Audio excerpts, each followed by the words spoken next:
जय हिंद। नमस्कार दोस्तों, आप सभी का स्वागत है हरियाणा स्मार्ट स्टडी में। आज के इस वीडियो में हमारा टॉपिक रहेगा हरियाणा के इतिहास का, हरियाणा के प्राचीन इतिहास के स्रोत। और यह हमारी दूसरी क्लास है और इसका पहला पार्ट है। शुरू करते हैं। इतिहास की जानकारी देने वाले स्रोतों को दो मुख्य भागों में बांटा गया है। दो मुख्य भाग कौन कौन से रहेंगे?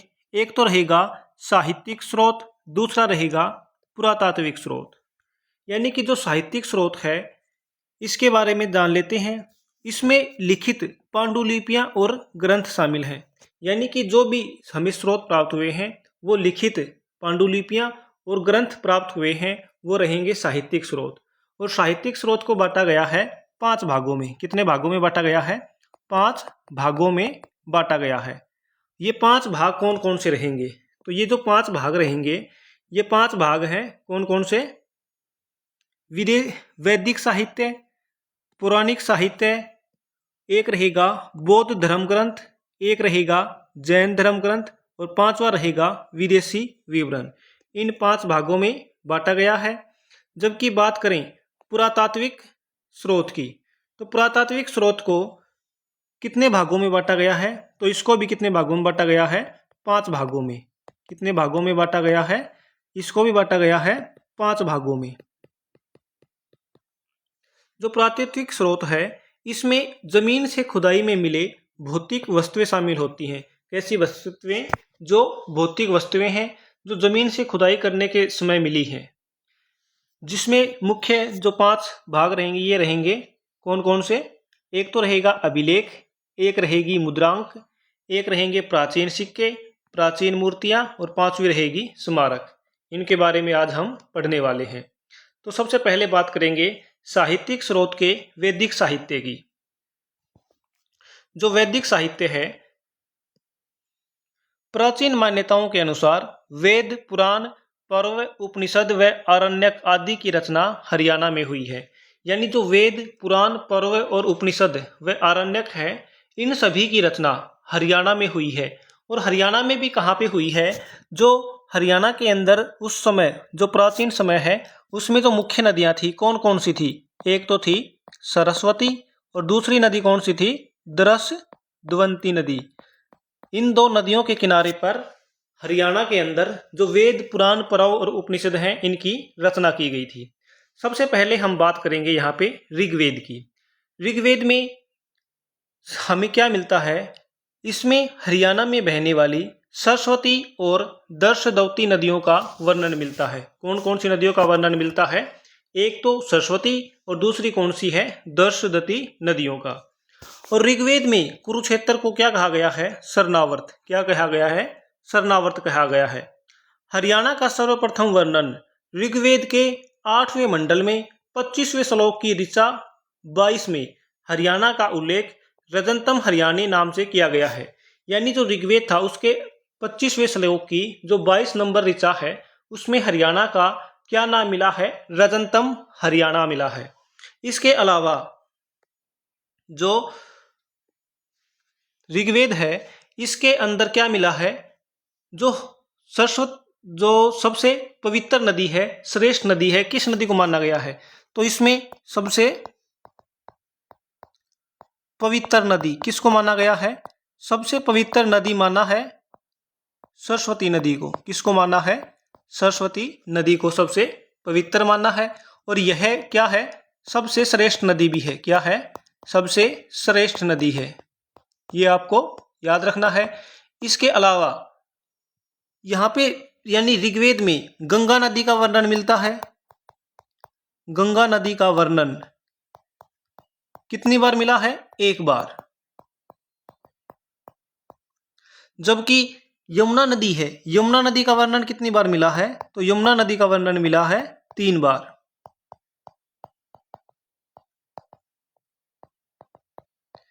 यमुना नदी का वर्णन कितनी बार मिला है? 3 बार। और यहाँ पे इंद्र के द्वारा दसारण को ध्वंस किया गया था। यानी कि जो 10 किलों का जो 10 किले थे, 10 किलों को जिसको दसारण बोला जाता है उसको इंद्र भगवान द्वारा क्या किया गया था? उसे नष्ट किया गया था। ये आपको याद रखना है। और ऋग्वेद के 7वें मंडल में, ऋग्वेद के 7वें मंडल में हमें और क्या मिलता है, तो यहाँ पे 10 राजयुद्ध का वर्णन मिलता है। जो 10 युद्ध हुआ था उसके बारे में हमें पता चलता है।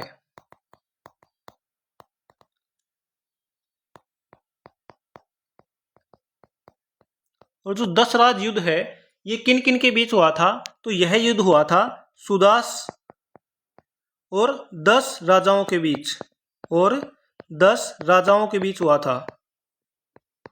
कौन सी नदी के किनारे, तो यह हुआ था कौन सी नदी के किनारे, रावी नदी, यानी कि पुरुषनी रावी, या फिर हम इसे बोल सकते हैं परुषनी नदी।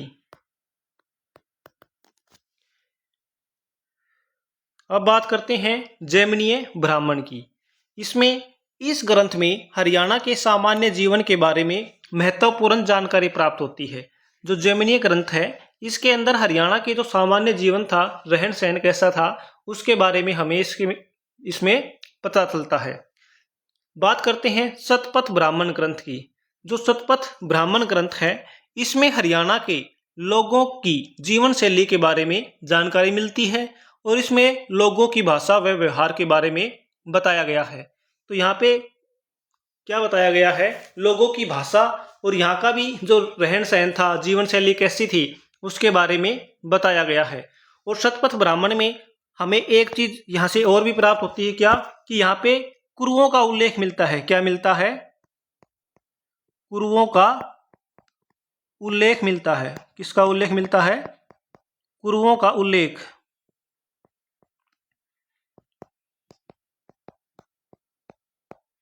इसके अलावा जो कुरुओं थे, कुरुओं के नाम पर ही क्या नाम पड़ा था, कुरुक्षेत्र।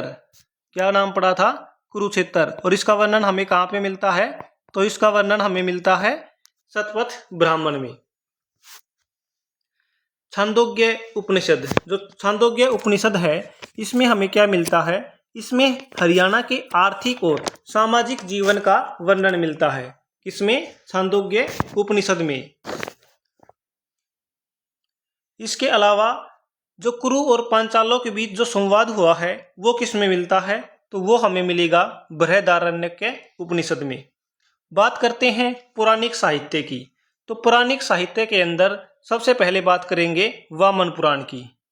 जो वामन पुराण है यह किसके द्वारा रचित है, महर्षि वेदव्यास द्वारा। और इसका संबंध किससे है, यानी जो वामन पुराण है वो किसके बारे में है, तो विष्णु भगवान के बारे में है। किसके बारे में है, विष्णु भगवान के बारे में। और जो वामन पुराण है इससे हमें 7 प्रमुख वनों का वर्णन मिलता है। कितने वनों का वर्णन मिलता है, 7 प्रमुख वनों का वर्णन हमें मिलता है। ये 7 प्रमुख वन कौन कौन से होंगे, ये रहेंगे काम्यक वन, सूर्य वन, अदिति वन, शीतवन, मधुवन, फल्युवन, द्वैत वन। ये जो 7 वन है इनके बारे में हमें पता चलता है। जो काम्यक वन है ये कहाँ से कहाँ तक फैला हुआ था, तो ये सरस्वती से लेकर राजस्थान के क्षेत्र तक। कहाँ से कहाँ तक, सरस्वती से लेकर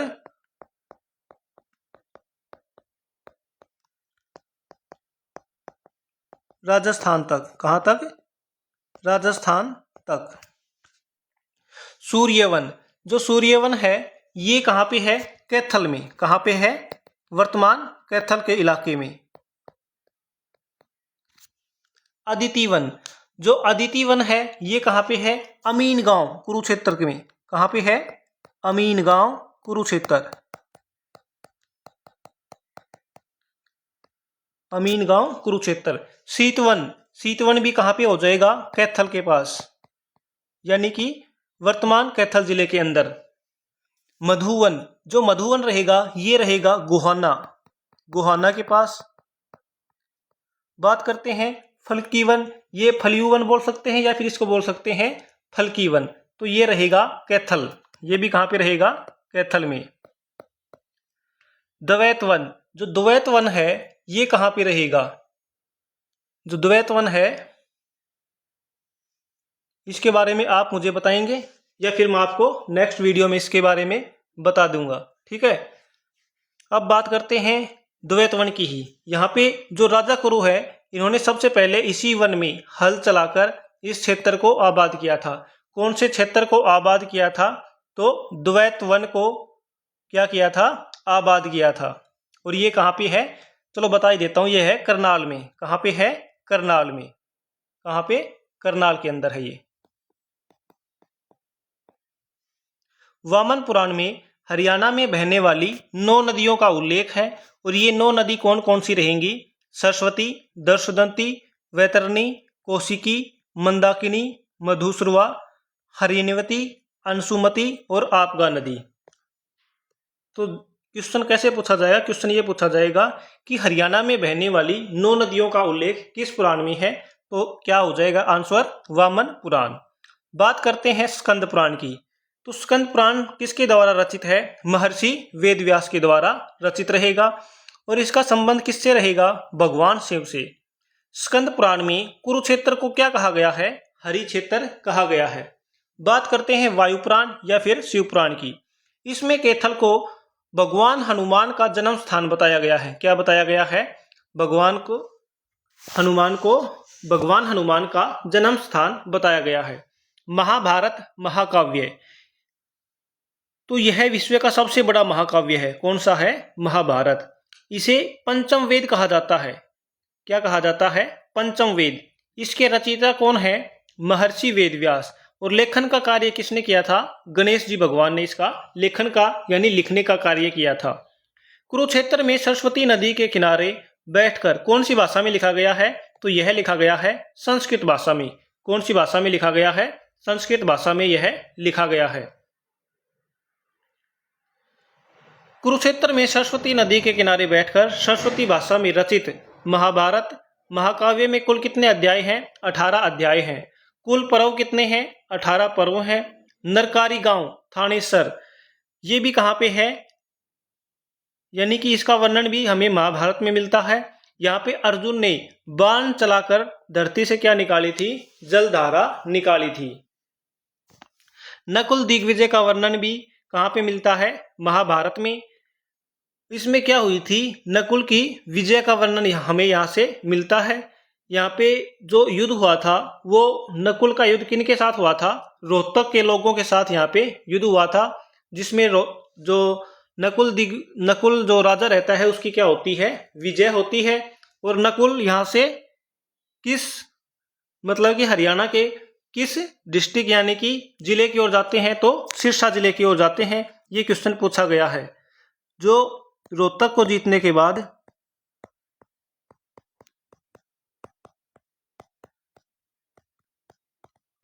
नकुल किस दिशा की ओर जाते हैं? नकुल किस ओर जाते हैं?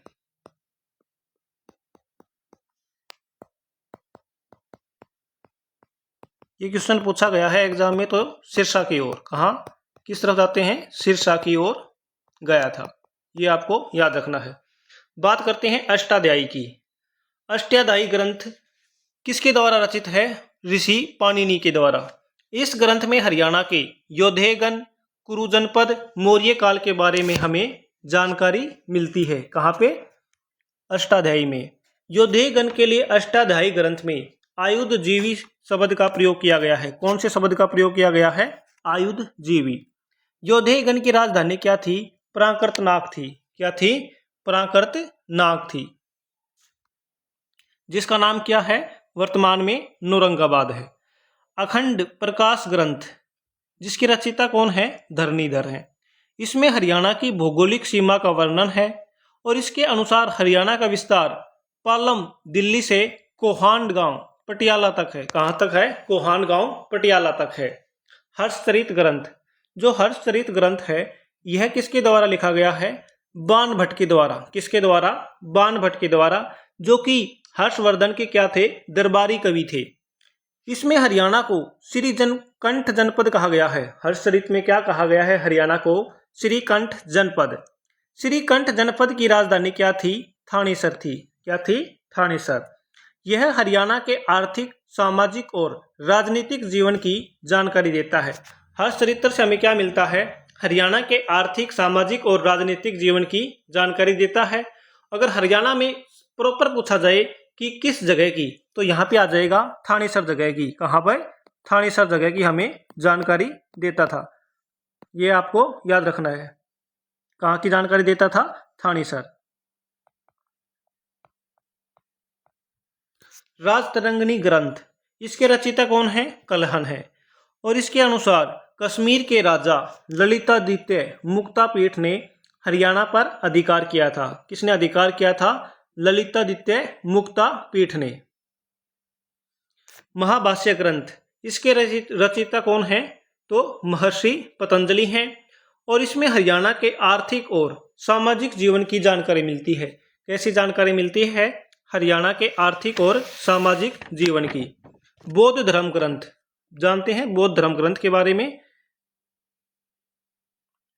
हरियाणा के लोगों के रहन सहन और आर्थिक जीवन की जानकारी व महात्मा बुद्ध की हरियाणा की यात्राओं का वर्णन मिलता है। यानी इसके अंदर हरियाणा के लोगों के रहन सहन और जीवन के बारे में बताया गया है, और महात्मा बुद्ध ने हरियाणा की यात्रा की थी, इसके बारे में भी बताया गया है। जो बौद्ध धर्म ग्रंथ हैं उनके जो मुख्य ग्रंथ कौन कौन से होंगे? तो 2 ग्रंथ होंगे मुख्य ग्रंथ।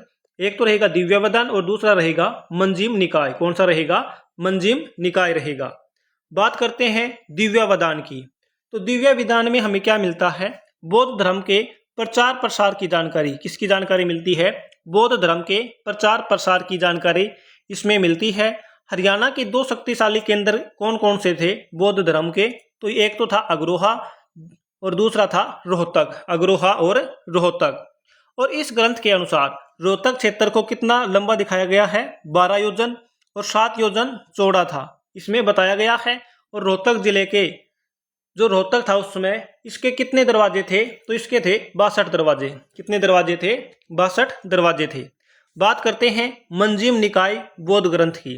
जो मंजीम, इसके अंदर क्या बताया गया है? जो महात्मा बुद्ध थे उन्होंने गुड़गांव की यात्रा की थी। अगर गुड़गांव के अंदर भी गांव पूछा जाए तो गांव कौन सा हो जाएगा? तो गांव हो जाएगा धनकोट गांव। कौन सा हो जाएगा? धनकोट गांव। ये आपको याद रखना है। महात्मा बुद्ध ने गुड़गांव के धनकोट गांव में अपने शिष्य रत्यपाल को उपदेश दिया था। अन्य महत्वपूर्ण ग्रंथ हैं जो बौद्ध धर्म के हैं। दीपावंश ग्रंथ, इसमें महात्मा बुद्ध के कुरुक्षेत्र से दान प्राप्त करने का वर्णन मिलता है। और यहाँ पर ही महात्मा बुद्ध ने कुरुक्षेत्र के अंदर क्या की थी? यात्रा की थी, इसके बारे में बताया गया है। चुलगवग ग्रंथ, इसमें हरियाणा के बौद्ध धर्म के प्रचार और प्रसार का उल्लेख है। हरियाणा में बौद्ध धर्म का सबसे शक्तिशाली केंद्र कौन सा रहेगा? अग्रोहा। सबसे शक्तिशाली केंद्र कौन सा बताया है? अग्रोहा को बताया गया है। मंजूम श्री मूल कल्प ग्रंथ, ये भी किसका है? तो ये भी किसका है? बौद्ध ग्रंथ का है। और इसके अंदर हमें किसका वर्णन मिलता है? तो इसका वर्णन हमें मिलता है किसका? कुरुक्षेत्र का। और कुरुक्षेत्र को इसमें क्या कहा गया है? कुरुक्षेत्र को कहा गया है श्रीकंठ जनपद। कुरुक्षेत्र को क्या कहा गया है? इसके अंदर श्रीकंठ जनपद कहा गया है। पंचसूदनी, हरियाणा में महात्मा बुद्ध की यात्राओं के बारे में हमें यहाँ से जानकारी मिलती है। विनय पिटक, इस ग्रंथ में हरियाणा के रोहतक और अग्रोहा जिले का विशेष वर्णन है। जातक ग्रंथ, जातक ग्रंथ से हमें क्या प्राप्त हुआ है? तो जातक ग्रंथ है, इसके अंदर हमें कुरुक्षेत्र का वर्णन मिला है। किसका वर्णन मिला है? कुरुक्षेत्र का वर्णन हमें यहाँ से प्राप्त हुआ है। कुरुक्षेत्र का वर्णन, ये आपको याद रखना है। सूद यमुनानगर, महात्मा बुद्ध ने यहाँ की यात्रा की और प्रवचन दिए थे। महात्मा बुद्ध ने यमुनानगर के गांव सुध में क्या की थी? यात्रा की थी और वहां पे प्रवचन दिए थे। यहाँ 5 बौद्ध विहारों का निर्माण करवाया गया था, जिसमें से एक बौद्ध विहार का निर्माण सम्राट अशोक ने करवाया था। यानी कि यहाँ पे 5 बौद्ध विहार हैं जिनका निर्माण किसने करवाया था? महात्मा बुद्ध ने। लेकिन उनमें से 4 का निर्माण महात्मा बुद्ध ने और 1 का निर्माण किसने करवाया था? सम्राट अशोक ने। यहाँ से स्थित बौद्ध स्तूपों में बुद्ध के प्रिय शिष्य सारिपुत्र और आचार्य मोदगालियान के बाल व नाखून भी सुरक्षित रखे गए थे। चनेटी का स्तूप ये कहाँ पे है? यमुनानगर में। इसे हरियाणा की सबसे प्राचीन धार्मिक इमारत माना जाता है। क्या माना गया है? सबसे प्राचीन धार्मिक इमारत माना गया है। थानेसर कुरुक्षेत्र कहाँ पे है? थानेसर कुरुक्षेत्र में। यहाँ पर सम्राट अशोक द्वारा 300 फीट ऊंचा स्तूप बनवाया गया था। 300 फीट ऊंचा स्तूप कहाँ पे बनवाया गया था? थानेसर में। कुणाल फतेहाबाद सम्राट अशोक द्वारा स्तूपों का निर्माण करवाया गया।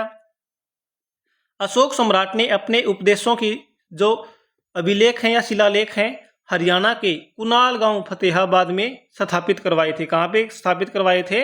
ये करवाए थे कुणाल गांव फतेहाबाद में। बात करते हैं जैन धर्म ग्रंथ की। किसकी बात करते हैं?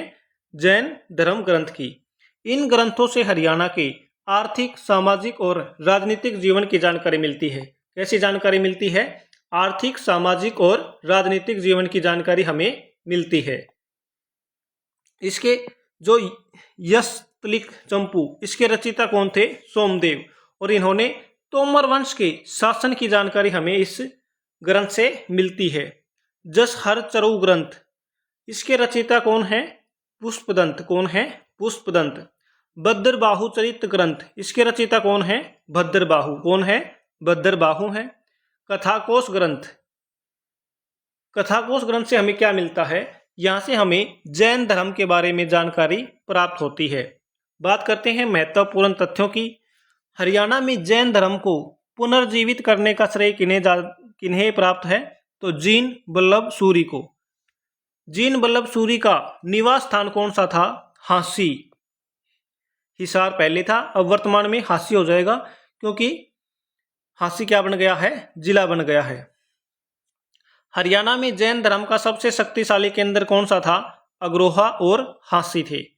हरियाणा में जैन धर्म के प्रचार प्रसार का श्रेय जैन विद्वान लोहाचार्य को दिया जाता है। हरियाणा में सबसे ज्यादा जैन मूर्तियां हांसी और रानीला यानी चरखी दादरी से प्राप्त हुई हैं। 9वीं सदी के संत आदिनाथ की मूर्ति कहां से प्राप्त हुई? तो ये मिली है जींद से। सिंहासन पर बैठे जैन संत की मूर्ति कहां से प्राप्त हुई? रोहतक से प्राप्त हुई। भगवान पार्श्वनाथ की मूर्ति स्थल बोहर रोहतक से प्राप्त हुई। भगवान महावीर की मूर्ति पिंजौर पंचकुला से प्राप्त हुई। सरस्वती व पद्मावती की मूर्ति कहां से प्राप्त हुई है? हांसी से प्राप्त हुई है। विदेशी विवरण की बात करते हैं हरियाणा के संदर्भ में। ग्रीक यात्री एरियन, चीनी यात्री फाहियान और ख्वेनसांग के यात्रा वृत्तांतों में हरियाणा का वर्णन मिलता है। यानी जो 3 व्यक्ति थे इन्होंने हरियाणा की यात्रा की थी, ये हमें पता चलता है।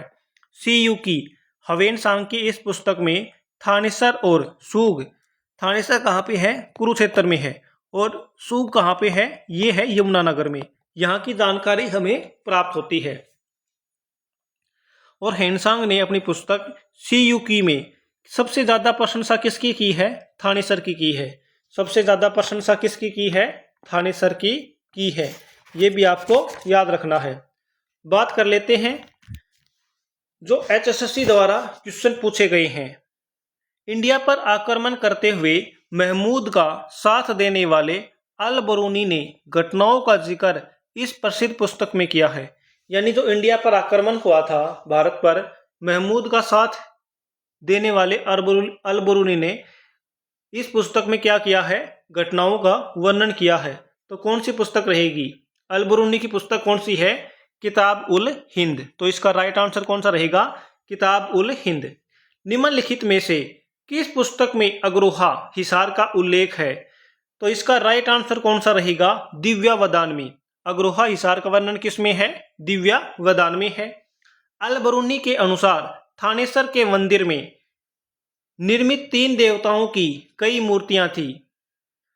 जो अल बरूनी के अनुसार थानेसर के मंदिर में देवताओं की कैसी मूर्तियां थी?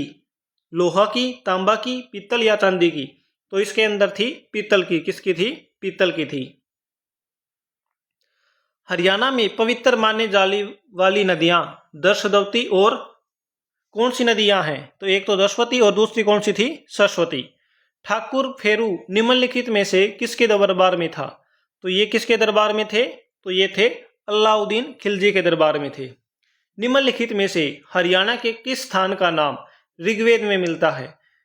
किस स्थान का नाम ऋग्वेद में मिलता है? तो इसका राइट आंसर रहेगा सरयनावत।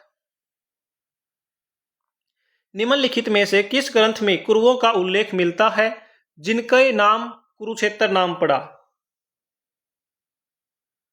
जिनके नाम पर क्या पड़ा है? कुरुक्षेत्र नाम पड़ा है। तो इसका राइट आंसर क्या रहेगा? तो इसका राइट आंसर रहेगा ऋग्वेद। महाभारत के नुकुल दिग्विजय शीर्षक में निम्न में से किस क्षेत्र का विस्तार से वर्णन दिया गया है? तो इसका राइट आंसर रहेगा रोहतक। क्या रहेगा? रोहतक, क्योंकि रोहतक के लोगों से नुकुल का क्या हुआ था? युद्ध हुआ था। चीनी सैलानी हविन त्वांग द्वारा लिखी गई पुस्तक में हरियाणा के किन शहरों के वैभव और शक्ति की चर्चा की गई है? तो इसके अंदर चर्चा की गई है थानेसर की। किसकी चर्चा की गई है? थानेसर की चर्चा की गई है। बौद्ध साहित्य में थानेसर का क्या नाम मिलता है? तो बौद्ध साहित्य में थानेसर का नाम क्या मिलता है? थुना। क्या मिलता है? थुना। किस पुष्यभूति सम्राट को सोनीपत अभिलेख में सुगत कहा गया है जो बौद्ध धर्मी थे? क्या कहा गया है? सुगत कहा गया है, और जो क्या थे? बौद्ध धर्मी थे। तो ये थे राज्यवर्धन। कौन थे? राज्यवर्धन। तैमूर ने अपनी आत्मकथा में ये क्वेश्चन आप छोड़ दो, वैसे इसका आंसर क्या रहेगा? आंसर मैं इसका बता देता हूं, बहादुर नादिर खां। क्या रहेगा? बहादुर नादिर खां। बाबर की आत्मकथा तुजुक-ए-बाबरी के अनुसार हरियाणा का कौन सा शहर कपास की मंडी के लिए प्रसिद्ध था? तो इसका राइट आंसर रहेगा नारनौल। ये क्वेश्चन आए नहीं, इसलिए मैं सीधे आंसर ही बताता हूं। हरियाणा के प्रथम हास्य कवि माने जाने वाले मीर जाफर जट्ठाली निम्न में से किस शासक के क्या थे? दरबारी कवि थे। तो ये आ जाएगा औरंगजेब। बाबर ने अपनी आत्मकथा बाबरनामा में नारनौल के बाजारों का जिक्र किस नाम से किया है? तो गुदड़ी नाम से किया है। महात्मा बुद्ध द्वारा अपनी पदरज से पवित्र किए गए स्थानों में हरियाणा में सर्वाधिक चर्चित नगर कम्मा सदगम था, जिसे वर्तमान में कहा जाता है। क्या कहा जाता है वर्तमान में? कैथल। वर्तमान में कैथल कहा गया है। निम्न में से किस बौद्ध साहित्य से हमें पता चलता है कि महात्मा बुद्ध ने हरियाणा के कई स्थानों का भ्रमण किया था? तो ये मिलता है प्रपंच सुधनी से। तो दोस्तों, इसी के साथ हमारा सेशन समाप्त होता है। आपको वीडियो कैसी लगी आप हमें कमेंट करके जरूर बताइएगा। ये वीडियो ज़्यादा लंबी बन गई है, मैंने नहीं सोचा था इतनी लंबी बनेगी, लेकिन आप मुझे बता सकते हो कि टाइमिंग कितनी रखी जाए, 20 से 25 मिनट, 25 से 30 मिनट, या फिर 1 घंटे की रखी जाए। आप मुझे ज़रूर बताइएगा। धन्यवाद दोस्तों।